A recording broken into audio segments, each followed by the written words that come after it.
আসসালামু আলাইকুম রহমতুল্লাহ।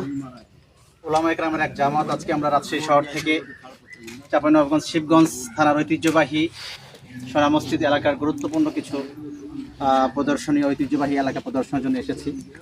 আজকের আমাদের সফরের গন্তব্য ছিল ঐতিহ্যবাহী সোনা মসজিদ, এরপরে চামাচিকা মসজিদ, যেটা কি বিবি দেখলাম, রাজবিবি মসজিদ। আমরা সেখান থেকে সফর করে যখন এই যে মসজিদে দেখা যাচ্ছে, এই মসজিদের সফরের উদ্দেশ্যে যখন আমরা রওনা দিই, আমাদের রাস্তায় যথেষ্ট বেগ পেতে হয়েছে। অর্থাৎ এই মসজিদে আসার মতো কোনো রাস্তা নাই। আপনারা দেখতে পাচ্ছেন মসজিদের চারি সাইডটা বাগান, আম বাগান, এদিকে পুকুর, এবং টোটাল কোনো রাস্তা নাই। এরকম একটা ঐতিহ্যবাহী মসজিদ, যেটা শত শত বছর আগের মসজিদ, যে মসজিদটা ইসলামের ঐতিহ্য ধারণ করে আছে, এরকম একটা মসজিদ যে রাস্তার ব্যবস্থা থাকতো, রাস্তার ব্যবস্থা থাকলে অবশ্যই এই মসজিদটা দর্শনীয় হইতো এবং এই মসজিদে লোকজনের সমাগম আরও বেশি ঘটতো, এবং এই মসজিদে এসে আমরা মসজিদটা আবাদ করা সহজ হতো, যেটা অনেকটা কঠিন হয়ে দাঁড়িয়েছে শুধুমাত্র রাস্তা না থাকার কারণে।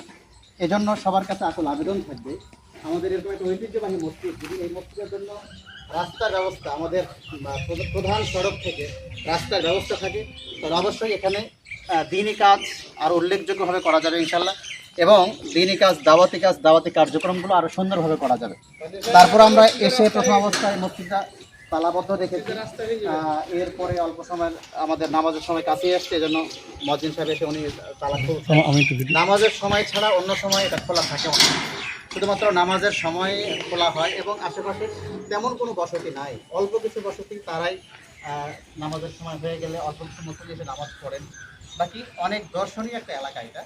আমরা আমাদের আগের মসজিদ থেকে, অর্থাৎ সোনা মসজিদ থেকে এরপরের যে মসজিদ চামাচিকা মসজিদ, ওইখান থেকে যখন এখানে আসি, আমরা রাস্তায় না হলে কমপক্ষে আমাদের 50 জন ব্যক্তিকে জিজ্ঞাসা করতে হয়েছে।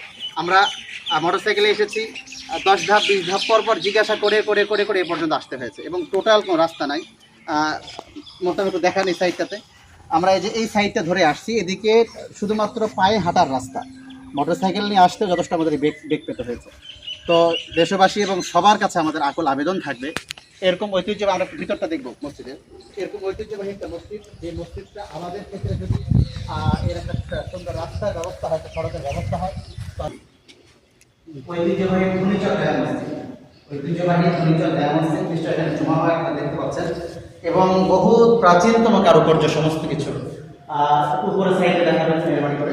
তারপরে পিলারগুলো দেখেন, সম্পূর্ণ ঐতিহ্যের গাথা একটি মসজিদ, এবং প্রাচীন যেই নকশা কারুকার্য আলহামদুলিল্লাহ, আসলে আগের সময় তাদের ওই সময় যেই আপনার ডিজাইন এবং ইঞ্জিনিয়ারিং ব্যবস্থাপনা, তাদের কারুকার্য কতটা নিখুঁত ছিল।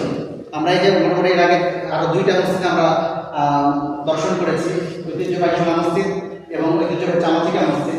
ওই মসজিদগুলো তো আলহামদুলিল্লাহ, মসজিদগুলোর যে কারুকার্য, প্রত্যেকটা ইট এক একটা ইটের সাথে আরেকটা ইটের কোনো তেমন কারুকার্য একই রকম মিল নাই, সবগুলো আলাদা আলাদা। সবার কাছে আমাদের আকুল আবেদন থাকবে, আমরা এই মসজিদটার দিকে যদি আমরা একটু দৃষ্টিপাত করি, আশা করি মসজিদ আবাদের ক্ষেত্রে এবং এলাকাবাসীর জন্য, পাশাপাশি দর্শনার্থীদের জন্য প্রাচীনতম এই ঐতিহ্যবাহী স্থাপত্য আমাদের পরিদর্শনের ক্ষেত্রে এটা সহজ হবে। যথেষ্ট বেহাল দশায়, অথবা এক কথায় বলা যায় যে ওইভাবে এটার কোনো আপনার দেখভাল, দেখাশোনা বা এটার ব্যাপারে ওরকম কোনো কারো পরিস্থিতি তৈরি হয় না, যেটার প্রতি আলাদাভাবে কোনো দেখভাল হবে।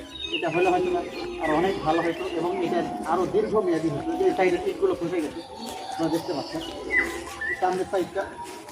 যাই হোক, সর্বোপরি যদি এটা হয়, যেভাবেই হোক, এটা দেখাশোনার জন্য যদি আরও আমরা পদক্ষেপ নিতে পারি, আশা করা যায় ভালো হবে। আল্লাহ তাআলা তৌফিক দান করুন। আসসালামু আলাইকুম ওয়া রাহমাতুল্লাহি ওয়া বারাকাতুহু।